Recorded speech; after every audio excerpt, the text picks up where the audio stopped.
ಪುರಾತನ ಸೌಕೂರು ದುರ್ಗಪರಮೇಶ್ವರಿ ದೇವಸ್ಥಾನ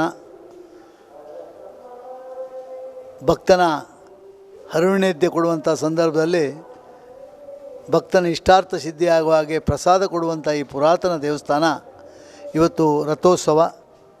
ಈ ದೇವಸ್ಥಾನ ಭಾಳಷ್ಟು ವರ್ಷದಿಂದ ನನಗೆ ಸಂಬಂಧವಾದಂಥ ಒಂದು ದೇವಸ್ಥಾನ.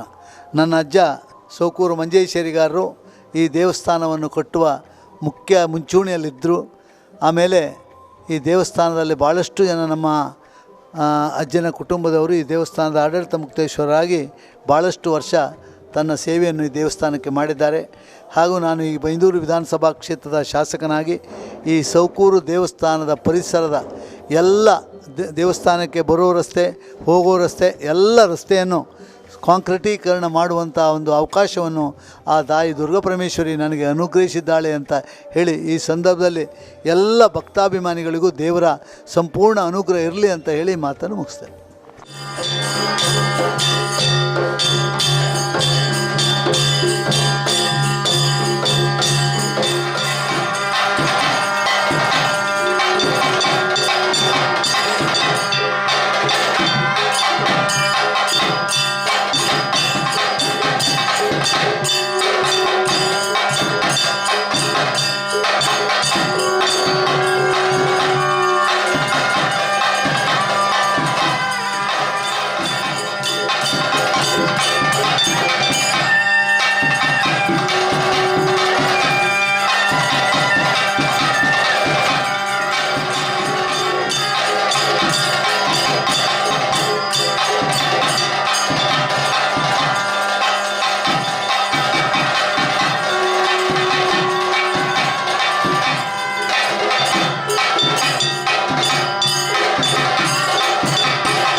ನಾನು ಅನಂತ ಅಡಿಗ ಅಂತ, ಈ ಕ್ಷೇತ್ರದ ಅರ್ಚಕ.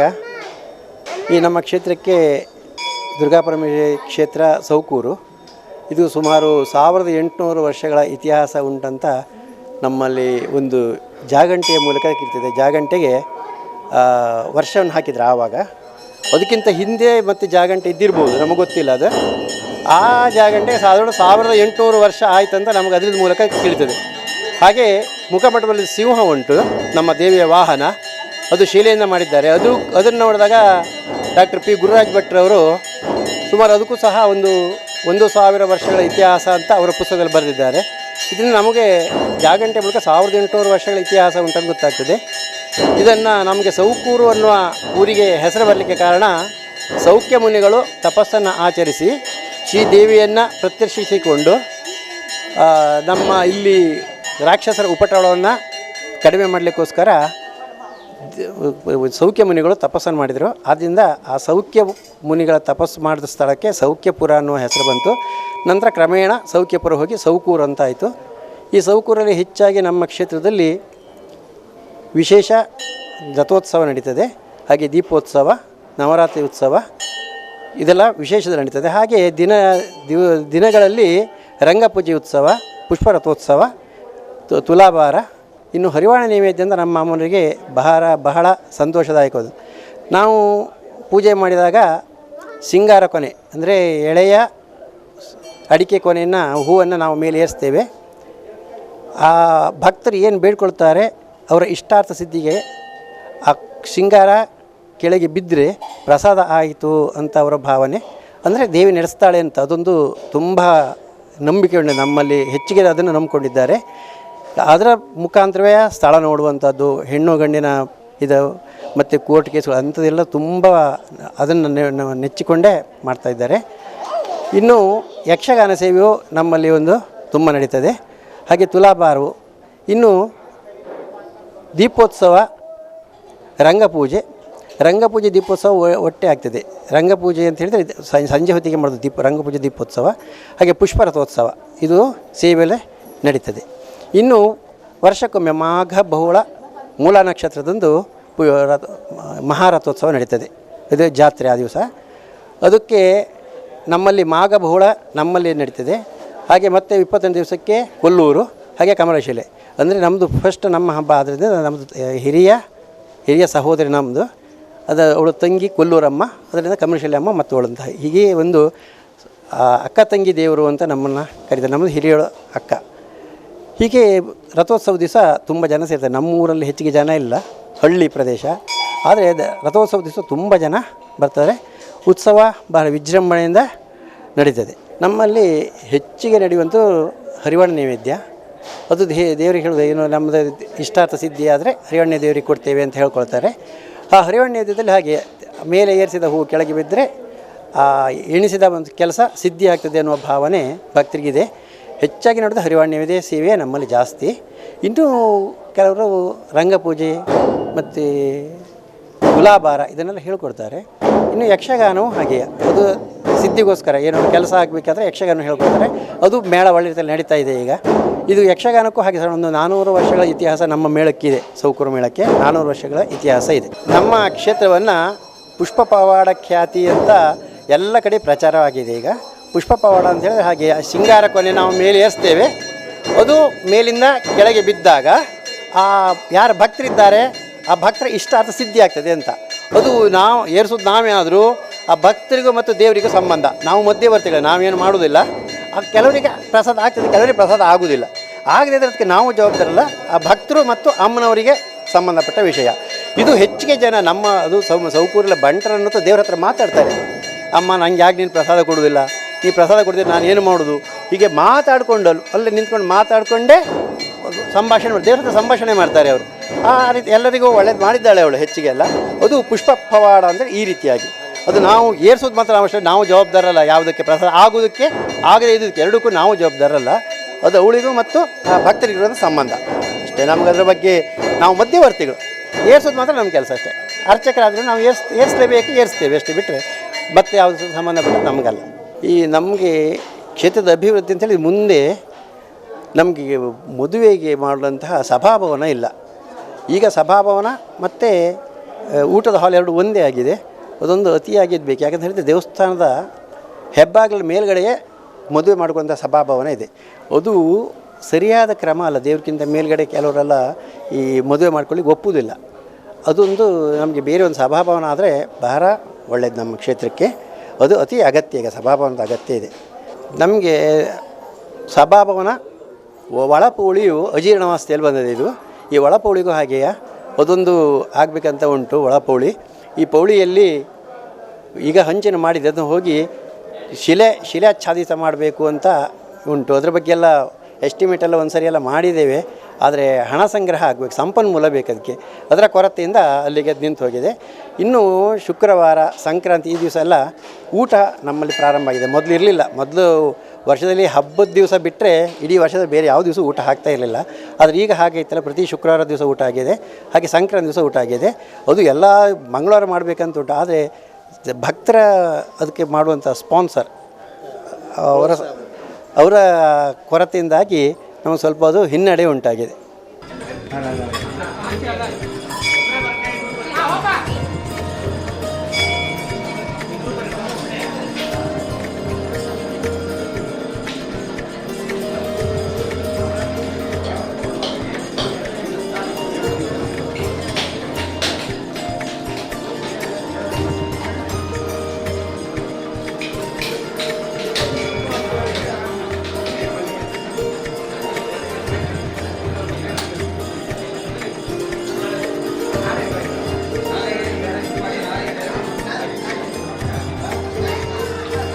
ಬೇಡ ಬೇಡ ಬೇಡ ಬೇಡ ಬೇಡ ಬೇಡ ತೊಂದರೆ ಅಷ್ಟರಲ್ಲಿ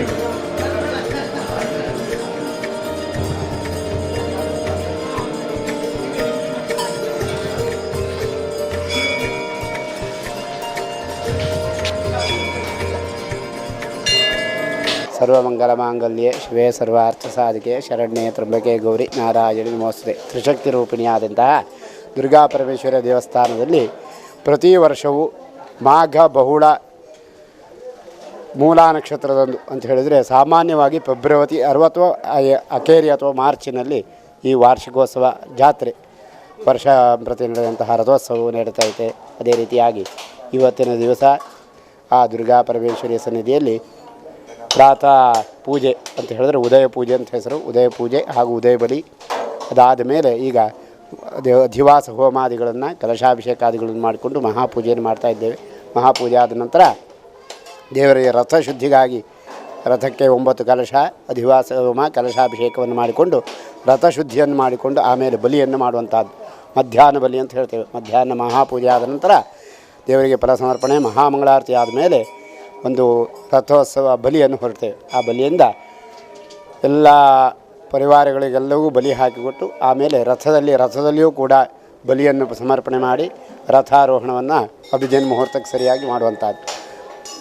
ಹಾಗೆ ಮಧ್ಯಾಹ್ನದ ಪೂಜೆ ರಥೋತ್ಸವ ರಥಾರೋಹಣ ಆದಮೇಲೆ ಹಣಕಾಯಿ ಮಂಗಳಾರತಿಯಾದಿಗಳನ್ನು ಮಾಡಿ ಪುನಃ ಸಂಜೆ ಬೈನ ಬಲಿ ಅಂತ ಸಂಜೆಯ ಹೊತ್ತಿನತ್ತಲ್ಲಿ ಬೈನ ರಥ 5:30-6 ಗಂಟೆ ಸಾಮಾನ್ಯ ಹತ್ತಿರದಲ್ಲಿ ದೇವರನ್ನು ಪುನಃ ರಥದಿಂದ ಮುಂದುವರಿಸಿಕೊಂಡು ಎಲ್ಲಿವರೆಗೆ ಹೋಗಬೇಕೋ ಅಲ್ಲಿವರೆಗೆ ಅಂತ ಸಾಮಾನ್ಯ ಒಂದು ಕಿಲೋಮೀಟರ್ ಒಳಗಿನ ವ್ಯಾಪ್ತಿಯಲ್ಲಿ ರಸ್ತೆಯಲ್ಲಿ ತಗೊಂಡು ಮುಂದೆ ಹೋಗ್ತಾರೆ ಮತ್ತು ಪುನಃ ವಾಪಸ್ ತಂದು ರಥ ಕೊಟ್ಟಿಗೆ ಹತ್ತಿರ ನಿಲ್ಲಿಸ್ತಾರೆ. ಇಲ್ಲಿಗೆ ಈ ರಥೋತ್ಸವ ಕಾರ್ಯಕ್ರಮ ಮುಗಿತು. ಅದಾದ ಮೇಲೆ ರಾತ್ರಿ ಮತ್ತು ಪುನಃ ನಿತ್ಯಗಟ್ಟಲೆಯಂತೆ ಪೂಜೆ ಪುನಸ್ಕಾರಗಳನ್ನು ಮಾಡಿಕೊಂಡು ಬಲಿಗಳು ಭೂತ ಬಲಿ ಅಂತ ಎಲ್ಲೆಲ್ಲಿ ಇರತಕ್ಕಂತಹ ಈ ಗ್ರಾಮ ಪಂಚ ಈಗ ಮಾಗಣೆಗೆ ಸಂಬಂಧಪಟ್ಟಂತಹ ಎಲ್ಲ ದೈವ ಭೂತಗಳು ಕೂಡ ರಥೋತ್ಸವವನ್ನು ನೋಡಲಿಕ್ಕೆ ಬರ್ತಾವಂತ. ಅಂತಹ ರಥೋತ್ಸವ ನೋಡಲಿಕ್ಕೆ ಬಂದಂತಹ ಭೂತಾದಿಗಳಿಗೆ ಅರ್ಪಿಸುವಂತಹ ಬಲಿಯೇ ಭೂತ ಬಲಿ. ಕ್ಷೇತ್ರಪಾಲ ಪೂಜೆ ಭೂತ ಬಲಿಯಾದಿಗಳನ್ನು ಮಾಡಿಕೊಂಡು ದೇವರು ಶಯನೋತ್ಸವವನ್ನು ಮಾಡುವಂತಹದ್ದು. ಬಾಲಕ ಮಂಟಪದಲ್ಲಿ ತೀರ್ಥ ಮಂಟಪದಲ್ಲಿ ದೇವರನ್ನು ರಾತ್ರಿ ಮಲಗಿಸುವಂತಹದ್ದು. ಇದಿಷ್ಟು ಇವತ್ತು ಬೆಳಿಗ್ಗೆಯಿಂದ ಹಿಡಿದು ಸಂಜೆಯವರೆಗೆ ಕಾರ್ಯಕ್ರಮ. ನಾಳೆ ಬೆಳಿಗ್ಗೆ ಪುನಃ ದೇವರನ್ನು ಎಬ್ಬಿಸಿಬಿಟ್ಟು ಪುನಃ ನಿತ್ಯದಂತೆ ಪೂಜೆ ಹೋಮ ಹವನಾದಿಗಳು. ಹಾಗೆ ನಾಳೆ ಚೂರ್ಣೋತ್ಸವ ಅಂತ ಹೇಳಿದ್ರಿಗೆ ತೀರ್ಥ ಸ್ನಾನ ಅಂತ ಹೆಸರು. ಎಲ್ಲ ಯಾರ್ಯಾರು ಬಂದು ತೀರ್ಥ ಸ್ನಾನ ಮಾಡ್ತಾರೋ ಅವರೆಲ್ಲ ಸರ್ವಪಾಪೈ ಪ್ರಮುಚ್ಯಂತೆ ದೇವಿ ಸಾಯುಜ್ಯಮಾಪ್ನುಯಾತ್. ಯಾವುದೇ ರೀತಿಯಾದಂತಹ ಪಾಪಗಳಿದ್ದರೂ ಕೂಡ ಅದೆಲ್ಲ ಪರಿಹಾರವಾಗಿ ದೇವಿ ಸಾಯುಜ್ಯವನ್ನು ಅಂತ ಹೇಳಿದ್ರೆ ಆ ದೇವಿಯ ಅನುಗ್ರಹಕ್ಕೆ ಪ್ರಾಪ್ತರಾಗ್ತಾರೆ ಎನ್ನುವುದಾಗಿ ಶಾಸ್ತ್ರ. ಅದೇ ರೀತಿಯಾಗಿ ಚೂರ್ಣೋತ್ಸವ ಅವಭೃತ ಸ್ನಾನ ಹಾಗೆ ಧ್ವಜ ಅವರೋಹಣ ಇಲ್ಲಿಗೆ ಈ ಉತ್ಸವ ಪ್ರಕ್ರಿಯೆ ಮುರಿಯುತ್ತದೆ. ಅದೇ ರೀತಿಯಾಗಿ ಎಲ್ಲ ಸದ್ಭಕ್ತರು ಎಲ್ಲರೂ ಕಮಿಟಿಯವರು ಅರ್ಚಕರು ವರದವರು ಅರ್ಚಕ ಬಂದವರು ಸಿಬ್ಬಂದಿ ವರ್ಗದವರು ತಂತ್ರಿಗಳು ಎಲ್ಲರೂ ಕೂಡ ಒಂದು ಒಮ್ಮನಸ್ಸಿನಿಂದ ಒಂದು ಮನೆಯ ಸದಸ್ಯರನ್ನು ಹಾಗೆ ಎಲ್ಲರೂ ಒಟ್ಟಾಗಿ ಮಾಡಿದರೆ ಮಾತ್ರ ಇಂತಹ ಒಂದು ಕಾರ್ಯಕ್ರಮ ನಡೆಯಲಿಕ್ಕೆ ಸಾಧ್ಯ. ಜಾತ್ರೆ ಅಂತ ಹೇಳಿದ್ರೆ ಎಲ್ಲೋ ಮುಂಡಕ್ಕೆ ಬಂತು ಉಪಕರಿ ತಿನ್ಕೊಂಡು ಹೋದ ಅದು ಜಾತ್ರೆ ಅಲ್ಲ. ಮಾಡಬೇಕಾದಂತಹ ಧಾರ್ಮಿಕ ವಿಧಿವಿಧಾನಗಳೇನುಂಟು ಅದು ಸಮಯಕ್ಕೆ ಸರಿಯಾಗಿ ಮಧ್ಯಾಹ್ನ 12 ಗಂಟೆಗೆ ಆಗೋದು ಮಧ್ಯಾಹ್ನ 4 ಗಂಟೆಗೆ ಆಗೋದಲ್ಲ, ಮಧ್ಯಾಹ್ನ 12 ಗಂಟೆಗೆ ಆಗೋದು 12 ಗಂಟೆಗೆ ಆಗಬೇಕು, 3 ಗಂಟೆಗೆ ಆಗೋದು 3 ಗಂಟೆಗೆ ಆಗಬೇಕು. ಅಂತಹ ವಿಧಿವಿಧಾನವನ್ನು ಎಲ್ಲರೂ ಮಾಡಿಕೊಂಡು ಬರ್ತಾ ಇದ್ದಾರೆ. ಇಲ್ಲಿವರೆಗೂ ನಿರ್ವಿಘ್ನವಾಗಿ ನಡೆದಿದೆ. ಮುಂದೂ ಕೂಡ ಎಲ್ಲರಿಗೂ ಸನ್ಮಂಗಲವನ್ನು ಆ ಮಹಾದೇವಿಯನ್ನು ಗ್ರಹಿಸಲಿ ಅಂತ ಪ್ರಾರ್ಥಿಸಿ.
ಅವಕಾಶ ಇರ್ತದೆ.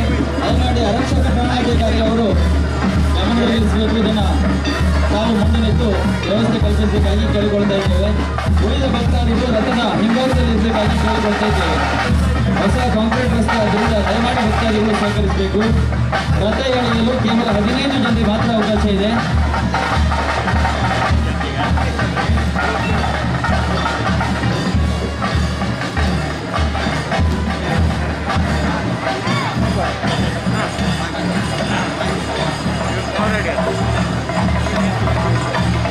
ರಥಾರೋಹಣದಲ್ಲಿ ಪಾಲ್ಗೊಳ್ಳುವ ಭಕ್ತಾಭಿಮಾನಿಗಳ ಗಮನಕ್ಕೆ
ಸ್ವಾಗತವನ್ನು ಬಯಸ್ತಾ ಇದ್ದೇವೆ. ರಥಾರೋಹಣ ಕಾರ್ಯ ಪ್ರಾರಂಭವಾಗಿದೆ.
ಹೋಗ್ತಾ ಇರಿ ಹೋಗ್ತಾ ಇರಿ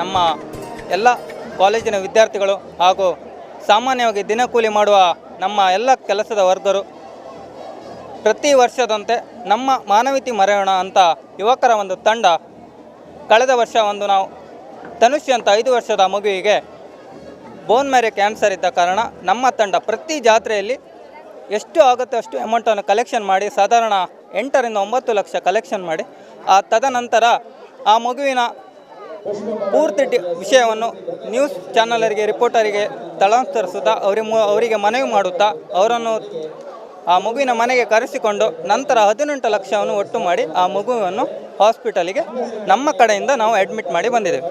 ಹಾಗೆ ಈ ವರ್ಷ ಬೈಂದೂರಿನ ಸುಮಂಗಲ ಆಚಾರ್ಯ ಹಾಗೂ ರಾಜೇಂದ್ರ ಆಚಾರ್ಯ ಮಗನಾದ ರಿಷಿಕ್ 5 ವರ್ಷದಿಂದ ಥಲಸೇಮಿಯಾ ಬೋನ್ ಮ್ಯಾರೋ ಎಂಬ ಕಾಯಿಲೆಯಿಂದ ಬಳಲುತ್ತಿದ್ದಾನೆ.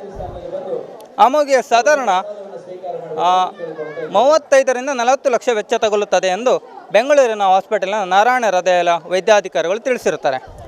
ತದನಂತರ ಆ ಮಗುವಿನ ತಂದೆ ಬಡ ಕೂಲಿ ಕಾರ್ಮಿಕರಾಗಿದ್ದು, ತಾಯಿ ಮನೆಯಲ್ಲಿ ಸಾಮಾನ್ಯ ಗೃಹಿಣಿಯಾಗಿದ್ದು, ಎಲ್ಲಿ ಯಾವುದೇ ರೀತಿಯ ಸಂಘ ಸಂಸ್ಥೆಯಿಂದ ಅಂಥ ದೊಡ್ಡ ಮೊತ್ತ ಕಂಡು ಬರದೇ ಇದ್ದ ಕಾರಣ ನಮ್ಮ ಮಾನವೀಯತೆಯ ತಂಡ ಎಲ್ಲ ಕಾಲೇಜಿನ ವಿದ್ಯಾರ್ಥಿಗಳು ಹಾಗೂ ಸಾಮಾನ್ಯ ಕಾರ್ಮಿಕರು ಒಂದು ತಂಡವನ್ನು ಕಟ್ಟಿ ಅವರ ಮನೆಗೆ ಹೋಗಿ ಏನು ವಿಷಯ ಹಾಗೂ ಮಗುವಿನ ತೊಂದರೆಯನ್ನು ಆ ಪೂರ್ತಿ ವಿಷಯವನ್ನು ಸಂಪೂರ್ಣವಾಗಿ ತಿಳಿದು ತದನಂತರ ನಾವು ಮಂದರ್ತಿ ಜಾತ್ರೆಯಲ್ಲಿ ಈ ಮಗುವಿಗೆ 3 ದಿನಗಳ ಸತತ ವಿಶೇಷ ವೇಷವನ್ನು ಧರಿಸಿ ಒಂದು ಬೃಹತ್ ಅಂದರೂ ತಪ್ಪಾಗಲ್ಲ 1,91,153 ರೂಪಾಯಿ ಮೊತ್ತವನ್ನು ದಾನಿಗಳ ಮೂಲಕ ಹಾಗೂ ಭಕ್ತಾಭಿಮಾನ ಮೂಲಕ ಪರ ಊರ ದೇವಸ್ಥಾನಕ್ಕೆ ಬಂದಿರುವ ಪ್ರತಿಯೊಬ್ಬ ಜನರ ಗ್ರಾಮಸ್ಥರ ಮೂಲಕ ನಾವು ಅಂಥ ಒಂದು ಬೃಹತ್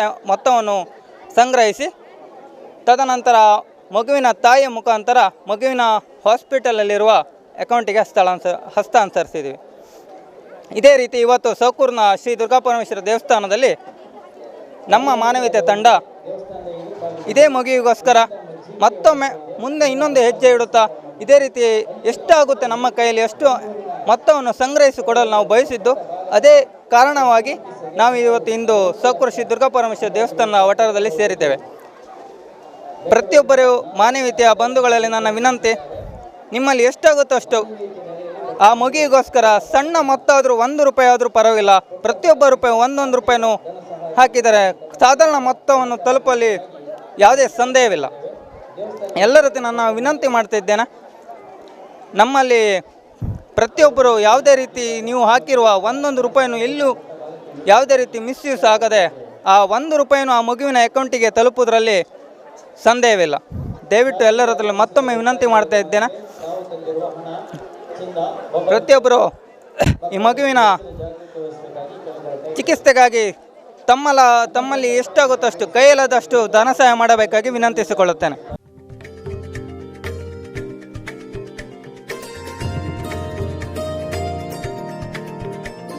ಸರ್ವಮಂಗಳ ಮಾಂಗಲ್ಯೆ ಶಿವೆ ಸರ್ವಾರ್ಥ ಸಾಧಿಕೆ ಶರಣ್ಯೆ ತ್ರಂಬಕೆ ಗೌರಿ ನಾರಾಯಣಿ ನಮೋಸ್ತುತೆ.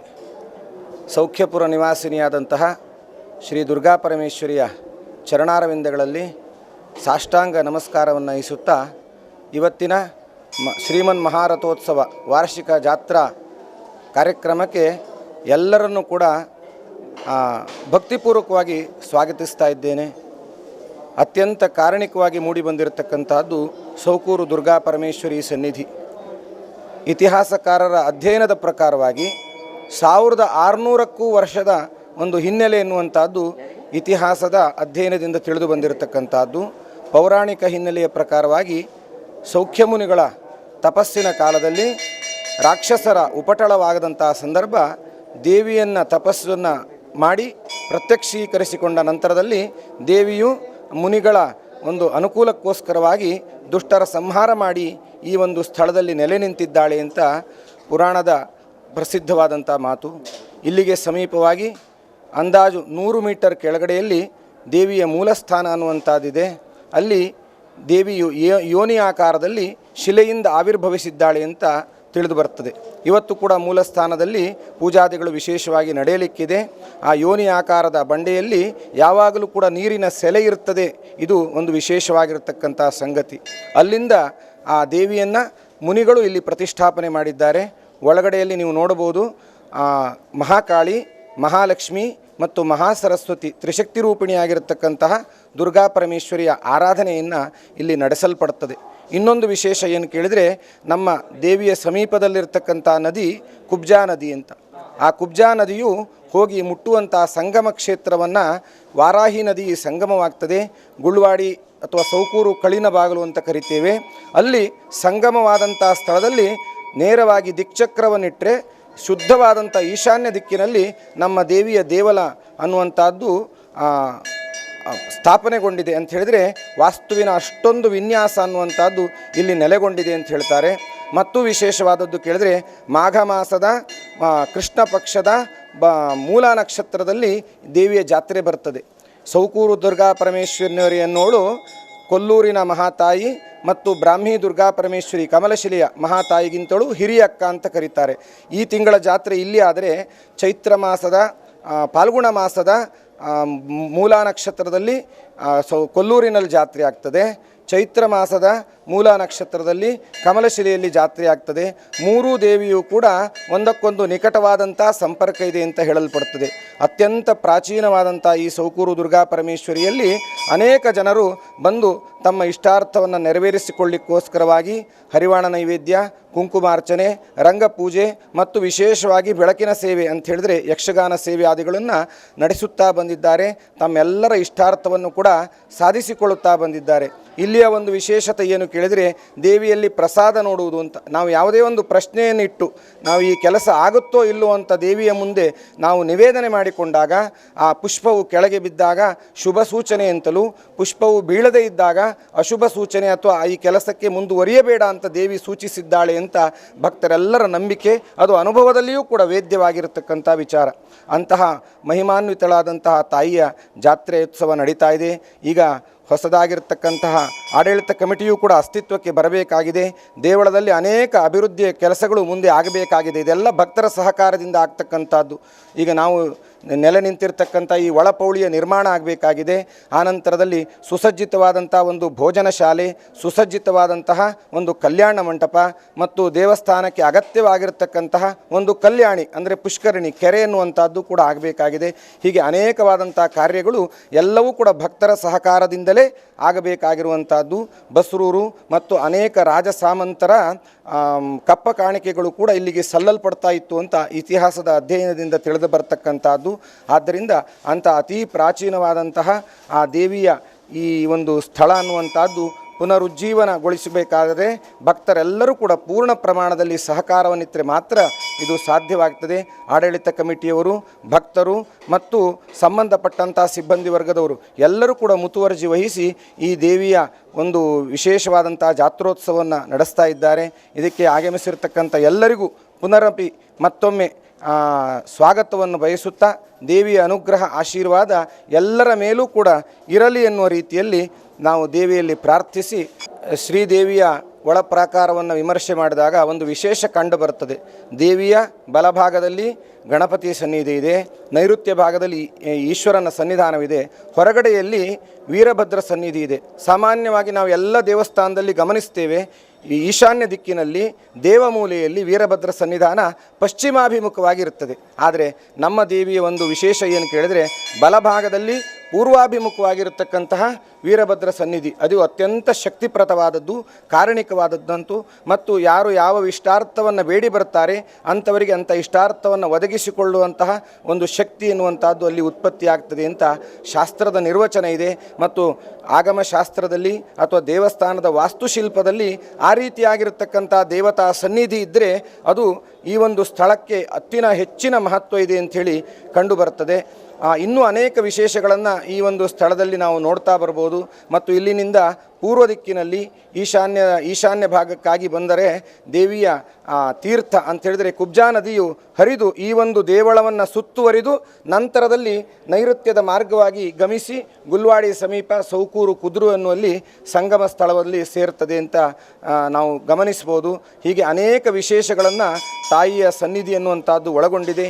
ಇತ್ತೀಚೆಗಷ್ಟೇ ಈ ಒಂದು ದೇವಸ್ಥಾನದ ಸಂಪರ್ಕ ರಸ್ತೆಯನ್ನು ಕೂಡ ಕಾಂಕ್ರೀಟೀಕರಣಗಳನ್ನು ಗೊಳಿಸಿಕೊಳ್ಳಲಾಗಿದೆ ಭಕ್ತರ ಸಹಕಾರದಿಂದ ಮತ್ತು ಸರ್ಕಾರದ ಒಂದು ವತಿಯಿಂದ 2 ಕೋಟಿ ರೂಪಾಯಿ ಅನುದಾನ ವಿಶೇಷವಾಗಿ ಬಿಡುಗಡೆಯಾಗಿ ಸುತ್ತಲೂ ರಸ್ತೆಯು ಕಾಂಕ್ರೀಟೀಕರಣಗೊಂಡಿದೆ. ಮುಂದಿನ ದಿನಗಳಲ್ಲಿಯೂ ಕೂಡ ಸಾಕಷ್ಟು ಅಭಿವೃದ್ಧಿ ಕಾರ್ಯಗಳು ಈ ಒಂದು ಸ್ಥಳದಲ್ಲಿ ಆಗಲಿಕ್ಕಿದೆ. ಇದೆಲ್ಲವನ್ನು ಕೂಡ ಪ್ರತ್ಯಕ್ಷೀಕರಿಸಿ ಜನತೆಗೆ ತೋರಿಸುವ ಸಲುವಾಗಿ ನಮ್ಮ ದೃಶ್ಯ ಮಾಧ್ಯಮದವರು ಇಲ್ಲಿವರೆಗೆ ಆಗಮಿಸಿದ್ದಾರೆ.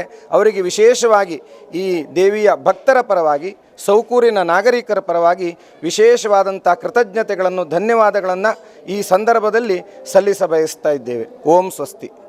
ಇದರ ಮೂಲ ಬೆಲೆ 600, ದೇವಸ್ಥಾನ ವತಿಯಿಂದ 300 ರೂಪಾಯಿ, 340, 400, 410, 410, 430, 470, 470, 80, 70, 470, 400, 500, 500, 500, 560, 560, 560, 560, 560,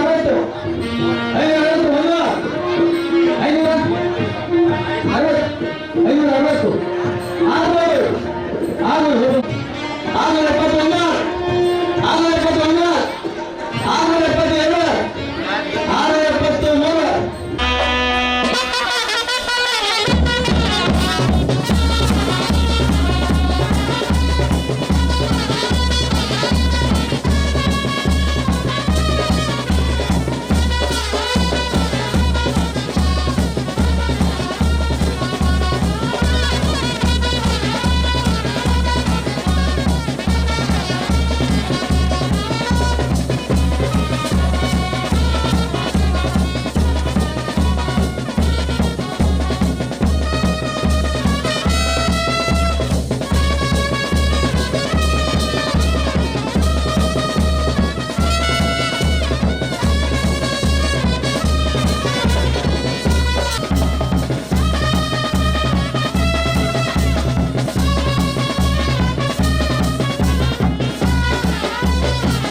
ಜಗತ್ತಿನಾದ್ಯಂತ ಸುಂಟೂರು ದುರ್ಗಾಪರಮೇಶ್ವರಿ ದೇವಸ್ಥಾನದ ಈ ಒಂದು ರಥೋತ್ಸವ ನೋಡುವಂತಹ ಸುಸಂದರ್ಭವನ್ನು ಒದಗಿಸಿಬಿಟ್ಟಿದ್ದಾರೆ. ಅವರಿಗೆ ಕೃತಜ್ಞತೆಗಳು. ಹಾಗೆ ನ್ಯೂಸ್ ಫೋರ್ ಚಾನಲಲ್ಲಿ ನಾಳೆ ರಾತ್ರಿ 10 ಗಂಟೆಗೆ ಸರಿಯಾಗಿ ನ್ಯೂಸ್ ಫೋರ್ ಚಾನಲಲ್ಲಿ ಸುಂಟೂರು ದುರ್ಗಾಪರಮೇಶ್ವರಿ ಅಮ್ಮನವರ ಸನ್ನಿಧಾನದ ಈ ಒಂದು ರಥೋತ್ಸವದ ವಿಡಿಯೋ ಚಿತ್ರೀಕರಣವನ್ನು ನಾಳೆ ತಮ್ಮ ಮನೆಯ ಟಿವಿಯಲ್ಲಿ ವಿ4 ಚಾನಲಲ್ಲಿ ವೀಕ್ಷಣೆ ಮಾಡಬಹುದು. ರಾತ್ರಿ 10 ಗಂಟೆಗೆ, ನಾಳೆ ರಾತ್ರಿ 10 ಗಂಟೆಗೆ, ಹಾಗೆ ನಾಡಿದ್ದು ಮಧ್ಯಾಹ್ನ 3 ಗಂಟೆಗೆ ವಿ4 ಚಾನಲಲ್ಲಿ ಕೂಡ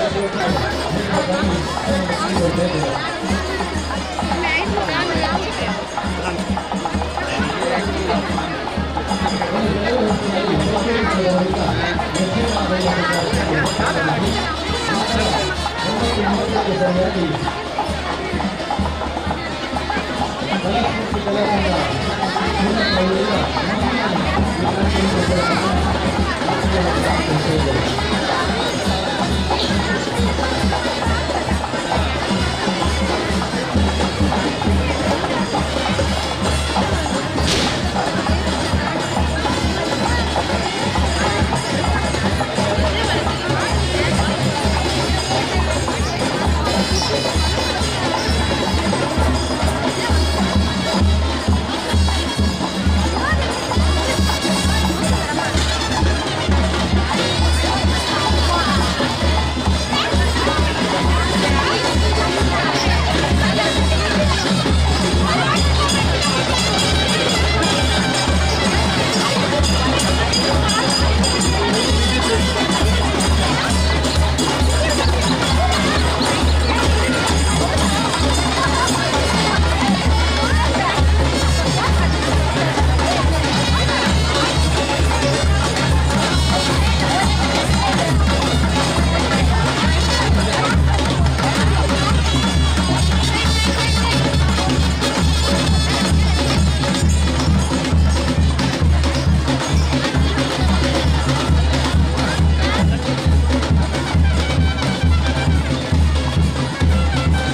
ಅದೇ ರೀತಿಯಾಗಿ ಯಾವುದೇ ರೀತಿಯ ವಿದ್ರೋಹಿಗಳು ನಿರ್ವಿಘ್ನವಾಗಿ ರಥೋತ್ಸವ ಕಾರ್ಯವನ್ನು ಮಹಾಪ್ರಭುಗಳು ಹೆಚ್ಚಿಸುತ್ತಾರೆ. ಆಗಬೇಕಾದಂತಹ ಮೂಲಗಳು ಕೂಡ ವಿಜೃಂಭಣೆಯಿಂದ ಯಾವುದೇ ರೀತಿಯ ವಿಜಯ ಹಾಗೆ ಆ ಮಹಾದೇವ ಅನುಗ್ರಹ ಮಾಡಿ ಲೋಕಾಸಮಸ್ತಾಸನವನ್ನು ಕೈಗೊಳ್ಳಲಾಗಿ ನೀಡುವುದಾಗಲಿಕ್ಕಿಂತ ಈ ಜನವಲ್ಲದಾಗಿ ನಮ್ಮನ್ನು ಒಳಗಾಗ ಅದನ್ನು ಎಲ್ಲರೂ ಒಳಗಾಗಿ ಮಹಾದೇವ ಅನುಗ್ರಹ ಮಾಡುವುದಾಗಿ ಶಾಸ್ತ್ರ